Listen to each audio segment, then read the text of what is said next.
एक भाई सुनिए, वहां खड़े हो जाओ जाके, और इनको इनको इनको इनको किनारे बैठा लो, बैठा दो, बैठा दो, बैठा दो। जी जनाब। दिक्कत यहाँ है कि ज्ञान के दौर में अज्ञानता है, ज्ञान के दौर में अज्ञानता है, ये बात सच है। और अगर ज्ञान होता तो अपने रिश्तों को पहचानते। सारा संसार वसुधैव कुटुंबकम के अंदर आता है, और हनुमान जी का जो कैरेक्टर है, जो उनका किरदार है, वो इतना जबरदस्त है कि अगर उन किरदारों को हम भारत के लोग अपने जीवन में उतार लें तो हमें नारों की जरूरत नहीं पड़ेगी। ईश्वर महान और अल्लाहू अकबर में कोई अंतर नहीं है। वाह वाह। दुनिया का जैसे संसार का पहला ज्ञान वेद है, आखिरी ज्ञान कुरान है, दोनों का मूल एक है। एको ब्रह्म द्वितीय नास्ते वादहु ला शरीक। हमारे दूध और खून के रिश्ते हैं। मैं अभी मुरारजी देसाई जो संस्थान है योग की, क्योंकि योग में 2015 में हमने कहा था कि योग करोगे तो निरोग रहोगे, तो मैंने ये कहा कि ये योग धर्मनिरपेक्ष है। योग धर्मनिरपेक्ष है, जो करेगा वो निरोग रहेगा। अरे भारत के लोगों कब जागोगे? आज देश का प्रधानमंत्री ऐसी बैकग्राउंड से आया है, उस मालिक ने भेजा है, वो किसी की दया पे नहीं आया। आज 140 करोड़ लोग, आज जो मौलाना साहब ये जनता ने बनाया, आप प्रवक्ता नहीं बनेंगे भारतीय जनता पार्टी। सुनिए जरा, अरे खामोश हो जाए यार, सुनिए। अरे अल्लाह ने बनाया यार, तुझे क्या पता। सुनिए सुनिए,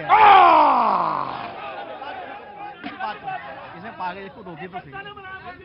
तो मैं ये कह रहा हूं, अभी तो ये बड़े धर्मनिरपेक्ष बन रहे थे। ये दो चेहरे नहीं होने चाहिए, हमारा एक ही चेहरा है। मोदी हमारा है, हम मोदी के हैं। कहने लगे, देखो भाई अनवर, अगर ये कह रहे हैं कि अल्लाह ने, हाँ जी, दो फेस मत लगाओ, हमारा एक ही फेस होना चाहिए। अभी तो तुम धर्मनिरपेक्ष बन रहे थे, अभी कैरेक्टर बयान कर रहे थे। मैं ये कह रहा था कि हनुमान जी वो हैं कि जब मां सीता का अपमान होता है तो वो निकल जाते हैं उनकी सहायता के लिए, और जाने के बाद अपनी जान को निछावर करते हैं। ऐ भारत के लोगों, अगर किसी माँ का, किसी बहन का अगर अपमान होता है तो तुम्हें हनुमान होना चाहिए। अब दूसरी तस्वीर, रुको भाई, रुको, दूसरी तस्वीर। अब दूसरी, दुबे जी, पंडित जी आएंगे, समाजवादी पार्टी। देखिए बड़ा अच्छी बात इन्होंने कही मौलाना ने। अरे कुछ सीखा कि नहीं सीखा?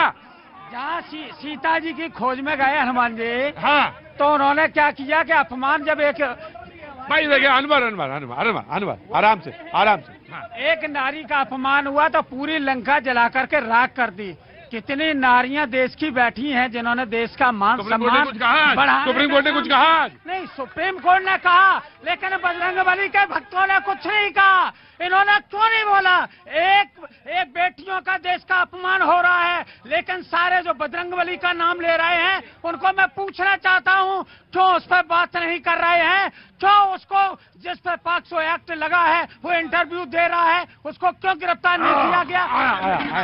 मैं ये सुडो सेकुलर गैंग से पूछना चाहता हूं, या छाती पीटने से कुछ नहीं होने वाला है। ये इस तरह की छाती पीट करके मत दिखाइए। ये वो लोग हैं, सर तन से जुदा वाले लोग हैं, ये वही लोग हैं, उनके समर्थन में खड़े होते हैं। मैं बताता हूं, देखिए, जो बजरंग दल जिसके लिए भारत माता सर्वोपरि है, जो पीएफआई जिसका जो भारत तोड़ने की बात करता है, जो बजरंग दल खून देता है, ब्लड यूनिट देता है, जो पीएफआई दंगे कराता है, उस पीएफआई जैसे संगठन से बजरंग दल की तुलना कर रहे, जिसके लिए राष्ट्र सर्वप्रथम है, बजरंग बली से तुलना कर रहे, जो आतंकी संगठन है, जो लगातार देश के अंदर 2011 में बंबई, 2012 में पुणे, ये बजरंग दल की तुलना बजरंग बली से करेंगे? बजरंग बली कहां पर बैठे? बजरंग दल कहां बैठा? बताइए, तुलना कर रही है। बजरंग दल के सुमति निवार, सुमति के संगी वीर। गजब है भाई, बहस बहुत तेज है जब बात भाई बोलेंगे। अब देखिए, जब बजरंग बली की बात आती है और अली की बात आती है तो हम तो यही कहते हैं, बजरंग बली भी हमारे हैं और अली भी हमारे हैं। अली और बजरंग बली को लड़ाने वाले कौन लोग हैं वो देश जानता है। चुनाव जब आते हैं तो बड़ा गड़बड़ होता है, मतलब चुनाव बहुत अच्छा नहीं है। अच्छा, देखिए क्या है, अब कर्नाटक के अंदर जो मूलभूत समस्या है, भारतीय जनता पार्टी उसको फेस ही नहीं कर पा रही है। 40% कमीशन की बात करने वाले पे भारतीय जनता पार्टी पीछे हट जाते हैं, और 8 खोके एकदम होके जब भारतीय जनता पार्टी वालों के पास मिलते हैं तो उस पे कर लेते हैं चुप। जब वो कहते हैं ना खाऊंगा ना खाने दूंगा, उसके ऊपर कोई कार्रवाई नहीं होती। लेकिन जैसे ही विपक्ष ने सवाल करा तो ईडी, सीबीआई, इनकम टैक्स सब तैयार होती उड़ती हुई। देखिए, डिबेट में जो विषय है उस पर बात कर। कांग्रेस पार्टी को अजय जी ने बड़ा अच्छे से डिफेंड करने की कोशिश करी, लेकिन कांग्रेस का इतिहास क्या है? कांग्रेस ने पहले प्रभु राम से लड़ाई छेड़ी थी, आज ये हनुमान से लड़ाई छेड़ रहे हैं और कुछ नहीं है। और पहले भी ये राम से भी लड़ाई में हारे थे और अब हनुमान से भी हारेंगे। बजरंग दल जिसका आदर्श क्या है? सेवा, सुरक्षा और संस्कार। इन आदर्शों पर बजरंग दल काम करता है। आपको पता है? नहीं, आप सुनिए, आपको जानकारी है, विश्व के अंदर रिकॉर्ड बनाया है ब्लड डोनेशन के अंदर। बजरंग दल ने रिकॉर्ड बनाया है। 1 लाख यूनिट प्रत्येक वर्ष बजरंग दल देता है।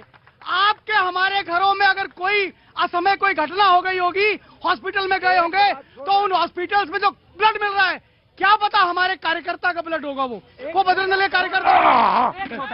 ये कह रहे हैं कि बजरंग बली और बजरंग दल का एक समान कर दिया, तो बजरंग पुनिया भी बैठा है महिलाओं के साथ, उनकी पूजा करोगे कि नहीं? उनका अपमान क्यों कर रहे हो भैया? ऐसा है, बजरंग बली हमारे आदर्श है।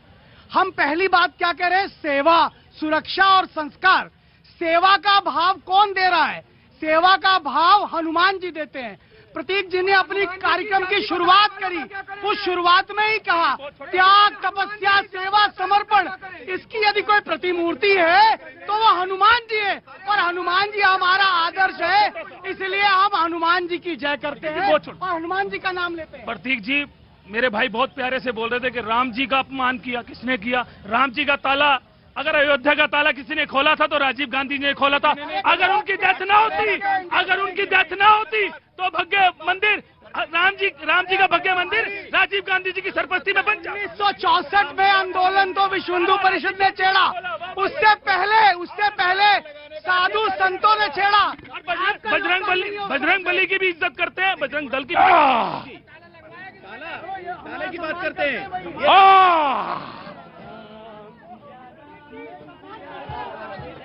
राम राम सिया राम जय जय राम, राम सिया राम।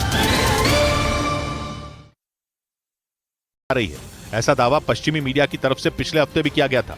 दावा यह कि बाइडेन बिल्कुल भी ये नहीं चाहते थे कि यूक्रेन की तरफ से ऐसा कोई हमला किया जाए। मतलब ये कि बाइडेन ने ज़ेलेंस्की को ऐसा कोई कदम उठाने से रोका था। हालांकि इन खबरों का कोई साफ आधार पश्चिमी मीडिया की तरफ से भी नहीं दिया गया, लेकिन माना जा रहा है कि बाइडेन भी ये नहीं चाहते थे कि ज़ेलेंस्की किसी भी तरह से पुतिन को उकसाने वाला कोई कदम उठाएं, क्योंकि अगर पुतिन ने सबसे बड़ा दांव चल दिया तो दुनिया को विश्व युद्ध की तरफ बढ़ने में देर नहीं लगेगी, जिसका नतीजा सिर्फ और सिर्फ तबाही होगी। और अगर एक एटम बम रूस की तरफ से डाला गया तो सिर्फ यूक्रेन का अंत नहीं होगा, बल्कि नेटो और रूस की जंग छिड़ जाएगी। दुनिया की 2 महाशक्तियां एक दूसरे से टकरा